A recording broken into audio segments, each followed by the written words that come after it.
स्वर्ग अपनी चमक खो चुका था। देव, जो कभी गर्वित शासक थे, निराशा में भटक रहे थे। उनके सिंहासन शक्तिशाली असुर राजा महाबली ने छीन लिए थे।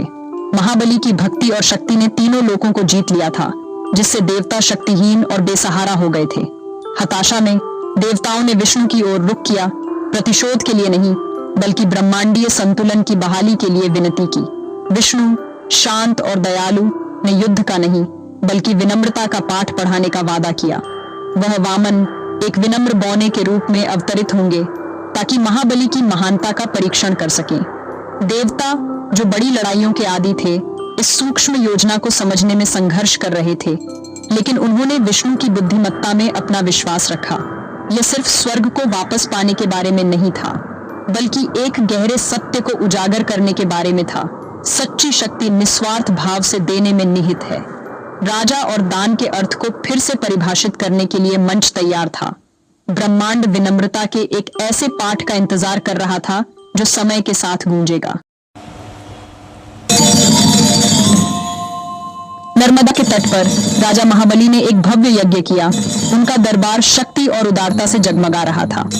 इसी सभा में वामन, एक तेजस्वी बौना ब्राह्मण, विनम्र फिर भी चुंबकीय, छल कर आए। महाबली लड़के की उपस्थिति से प्रभावित होकर उनका सम्मान के साथ स्वागत किया और उन्हें जो कुछ भी चाहिए वह देने की पेशकश की। वामन का अनुरोध सरल था, मुझे बस 3 पग भूमि दो और कुछ नहीं।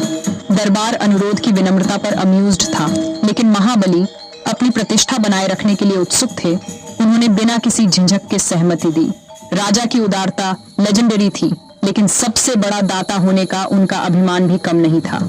वामन की कोमल मुस्कान ने उनके विनम्र अनुरोध के पीछे एक गहरे उद्देश्य का संकेत दिया। सच्चाई का क्षण करीब आ रहा था, सादगी में लिपटा हुआ।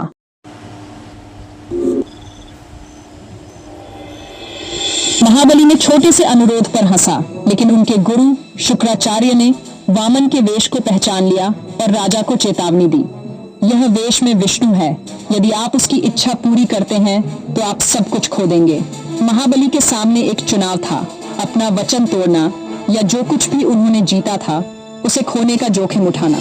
भय पर सम्मान को चुनते हुए महाबली ने घोषणा की, धन आ जा सकता है, लेकिन सत्य शाश्वत है।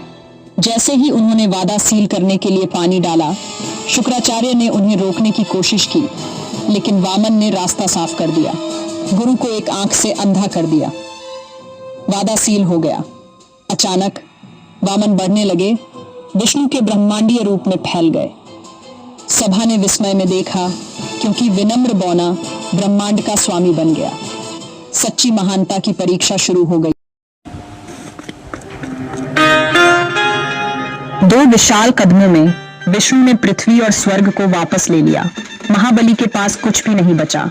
मैं अपना तीसरा कदम कहां रखूं? विष्णु गरजे। सब कुछ खोकर महाबली ने समर्पण में सिर झुकाया। इसे मेरे सिर पर रखो, क्योंकि मेरे पास बस यही बचा है। विनम्रता के उस कार्य में महाबली ने राजत्व को पार कर लिया, स्वयं को पूरी तरह से अर्पित कर दिया।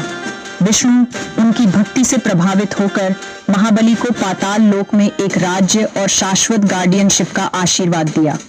सबक स्पष्ट था, सच्ची महानता पोजीशन में नहीं, बल्कि विनम्रता और निस्वार्थ देने में निहित है। महाबली की कहानी एक कालातीत अनुस्मारक के रूप में बनी हुई है कि अहंकार का त्याग ही जीत का सर्वोच्च रूप है।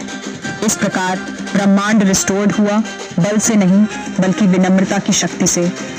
या एवतार की स्टोरी आपको पसंद आया तो वीडियो को लाइक, कमेंट, शेयर और मेरे चैनल को सब्सक्राइब